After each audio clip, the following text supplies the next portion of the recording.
is Emile Menasché for Acoustic Guitar Magazine, and today we have a quartet of Fishman pedals. And as you can see, they're small. They're micro effects pedals, and they include the Pro EQ Mini, which is a 5-band EQ and preamp, the AcoustiVerb, which is a 3-mode digital reverb, the Pocket Blender, which is a bit of a Swiss Army knife. It works as a 2-channel analog mixer, switcher, router, and the Broken Record looper sampler. And as a sampler, it can load stuff by USB-C, but otherwise it works as a little looper pedal. Now, there's a couple of things about these pedals that's a little bit unusual. One of them is that you can have them follow 2 different audio paths, and I'm going to show you in a second what that means. The other is that you can have it, some of the pedals, not all of them, can be either true bypass or buffered, and that's kind of cool. So you can have the buffer at any point in the signal chain with any of the pedals that have that feature. Okay, so I mentioned the 2 signal paths. The 2 signal paths are tip and ring, and that's what's interesting. You have a 1/4-inch input, but it's actually a tip ring sleeve input. It's not a balanced input, it's a dual channel input. So you can plug, for example, 2 separate guitars into this pedal and have one feed the tip, one feed the ring. You can have a guitar that has a split pickup, like a sound hole pickup on the tip and piezo on the ring, or a microphone guitar blend. When I've been testing it, I've been using it with 2 guitars and using the blender as kind of a switch between the 2, which would most closely mimic my stage rig. So when you plug in, each effect can be routed to affect one side or the other. If you plug in with a regular standard mono cable, then that side, it becomes tip, and it automatically affects the sound. So they can be used in a standard rig. So what I'm going to do is quickly go through the features like this, and then we'll do some demos. It's going to require a couple of different cuts and shifts, but that's how we're going to do it. So the Pro EQ Mini has a 5-band EQ with a low cut. Raising the low cut increases the amount of cut. Okay, so you're not increasing lows, you're actually attenuating lows by raising that. Then a pretty standard EQ. The brilliance control is sort of like a higher than high treble control. There's a level control, which you would expect, but also an input trim that helps you match it to different pickups. Now, the 2 guitars that I've mostly tested these with include a Taylor that has its own preamp, and this Dobro that doesn't have its own preamp, but has a pickup that can be very microphonic. And I found that when I was splitting the signal, I used the EQ more on the Dobro. Now, in a pedal board, it would be kind of a pain to flip the switch, but it's doable. So even if you're on your board, you could flip the switch to go from one to the other, depending on your setup. But in the case of just doing a demo, obviously it was easy to do that, and it allowed me to compare the 2 guitars. I was able to get them into a unity gain by doing this as well. The reverb has 3 modes: spring, hall, and plate. The spring reverb for a digital spring I thought was absolutely outstanding. The other 2 are quite good too, but generally I find that digital reverbs don't always sound as good on spring. Like the other pedals, it can work on the tip or the ring, and it has true or buffered bypass. The decay time, I don't have the stat in front of me, but the decay time is quite long, and you can really do a lot of really interesting reverb effects. For fingerstyle guitar, I personally preferred plate. For some kind of, when I was playing more boisterous, strummy stuff, I liked hall, but I actually ended up going to spring. And just as an aside, I tried this with my couple of my tube amps, and just throw it directly in an effects loop of an amp that I built, and it doesn't have like a buffered effects loop or anything. This has a lot of headroom and handled the impedance from the amp really well. The broken record is a looper sampler pedal. Again, it can be switched between tip and ring, and it can be true bypass or buffered. The sound is about the same whether you're using it in sampler mode or in loop mode. You can load samples via USB-C. The pedal remembers what's in it. It stores what's recorded in it even when it's powered off. The Pocket Blender is a very interesting device. It has basically two settings from the foot switch. So setting A and setting B. So setting A gives you one side of the foot switch and setting B gives you the other. One thing we'll see when you power it on, the light does not change depending on the setting. It's just an on-off light. I would have liked to have some kind of indicator that the unit had switched, but Fishman says to keep the analog signal path in a device this size, they weren't able to do that. This has two different quarter-inch outputs. This is a TRS and it can be split or run in stereo. I've actually ran it into a Y cable and into my interface earlier, and then a DI for going straight to the board. So that's the overview. I'm going to put everything together and grab some guitars and start recording. Hi, so I'm back and I've got a Dobro, and the Dobro has a built-in pickup that can be a little bit microphonic, and right now I'm going through the preamp. I'm going to let you hear it dry. Reverb, we're going to ignore this for now. And I have the Pocket Blender set up as a, it has a level control, but then on the B level it's at mute. So here's on mute, okay? I'm going to try to take the room mics out in some of the mix so you can actually hear the direct sound only. But for now, it's a blend of the camera's mic and the sound that's being recorded into Logic direct from here. Actually, I'm using the direct output from the blender, so I'm using the balanced output to the Focusrite. So here's what the guitar sounds like with no effects.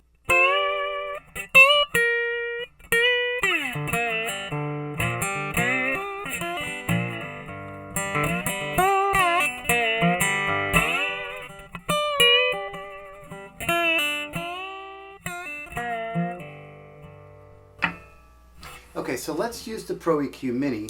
What's interesting is the Pro EQ Mini, which is set for tip, this is what the guitar is plugged into, the input trim actually works whether the EQ part of the effect is on or not. And that is really good because it lets you get a set level as you're coming into the rest of your system, and whether or not you're going to boost that level, you're kind of good to go. And anybody who's worked on stage where you have direct boxes and sound people trying to find a balance when you're going directly to a mixer, to be able to give them a consistent trim level is always a good thing. So here we go. Or I should say a baseline trim level, really, because it can change when you turn the EQ up. So I've got this EQ pulling down some treble, boosting up some bass. It has a lot of headroom and it has a lot of range, so it actually works very well with bass and baritone guitar. This is tuned to open G, so I've got a low D here.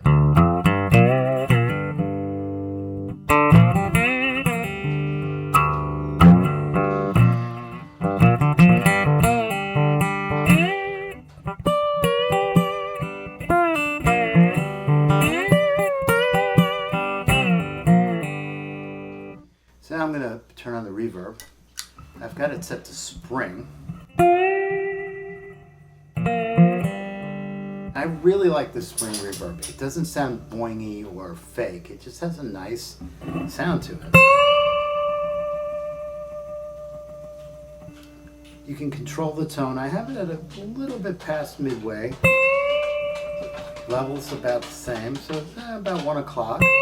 And the decay time's at about 10 o'clock. So.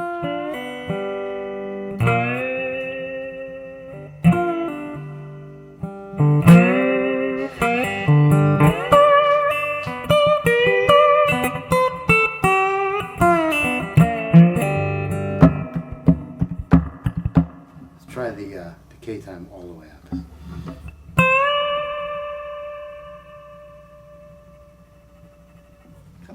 Come back, you're so far away. The hall also has a nice organic quality. And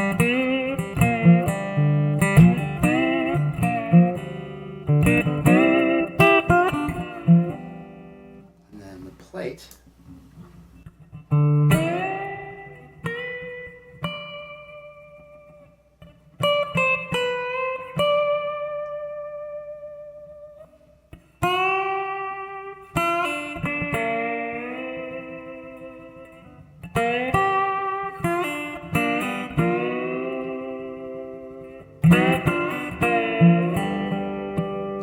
Okay, so I'm going to try the looper while I have the Dobro because it's tuned to open G, and I can play a little something in open G and then, you know, click the button with my finger while it's playing and then play over that. So let's try that.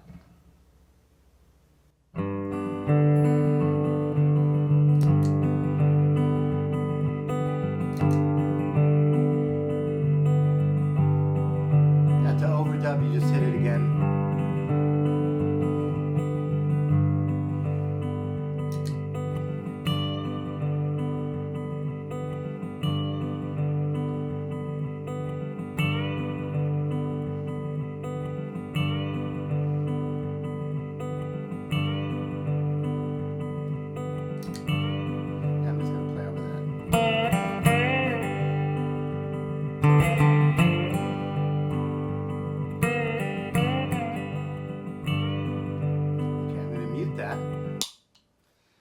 Switch guitars. I've got this Taylor,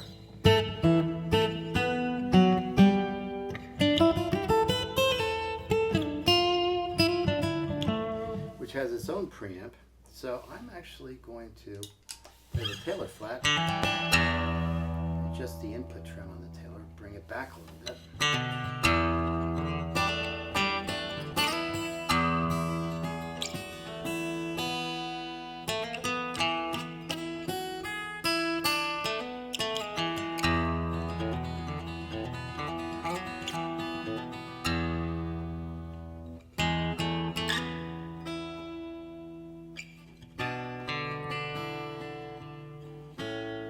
I especially like the way this plate reverb sounds with fingerstyle playing. I'm going to actually bring the EQ back in, get some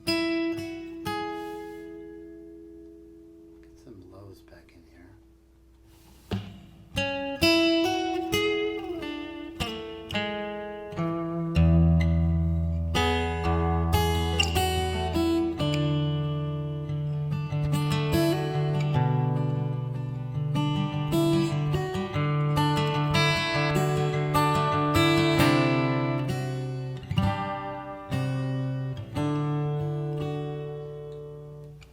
Now, the Pocket Blender, I'm going to switch the mode to A versus B.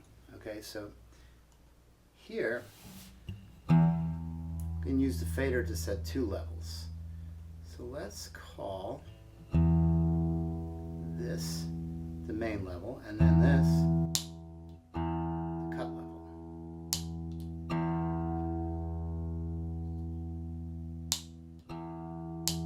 Here we go, I'm playing lead. I'm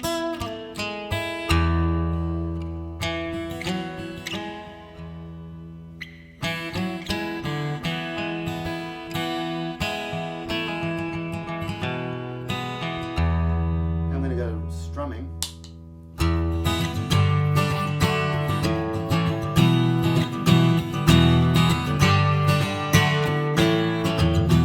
So I have my Logic over here. I'm looking over at the meters, and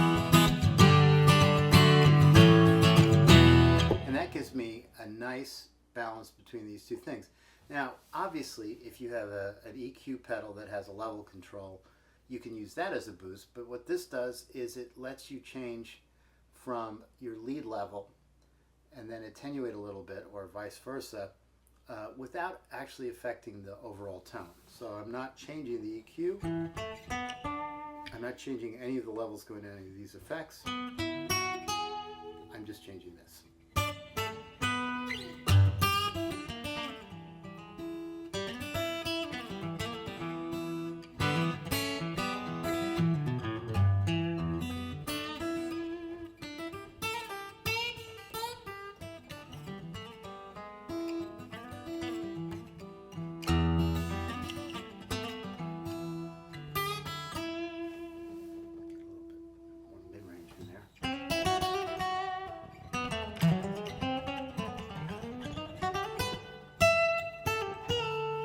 That reverb a little bit.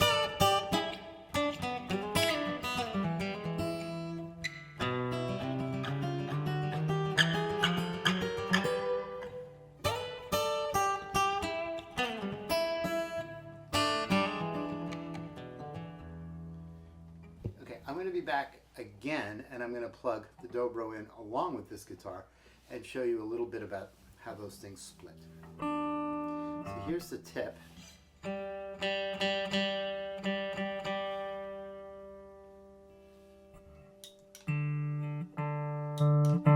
Here's the ring. The ring now is going through the EQ. So I flip the switch so the EQ is taking the ring. And here's the output level of the ring.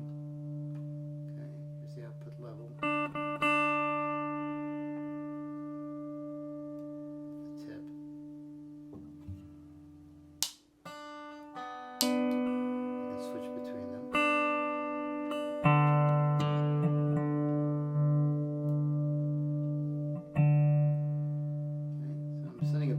Obviously, this is very loosey-goosey here.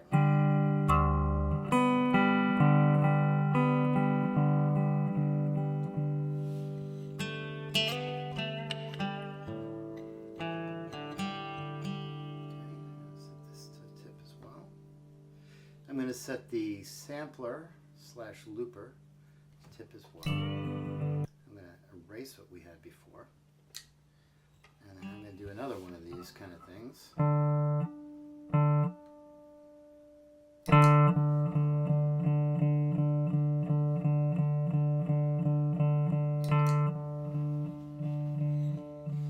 So now that's dry. Now I'm going to play over that with the reverb.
What I really liked about these, there are a whole bunch of features that are a little bit hard to show. This thing can actually work to reverse polarity, which is kind of cool.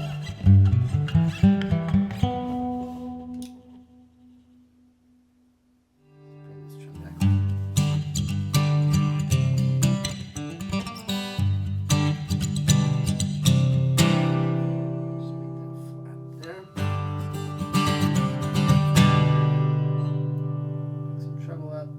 Nice scoop mid-range. Tame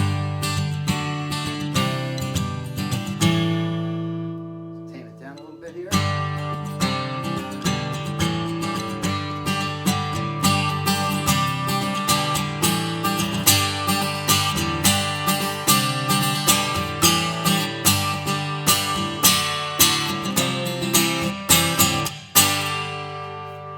Emile Menasché for Acoustic Guitar Magazine. Thank you very much for watching.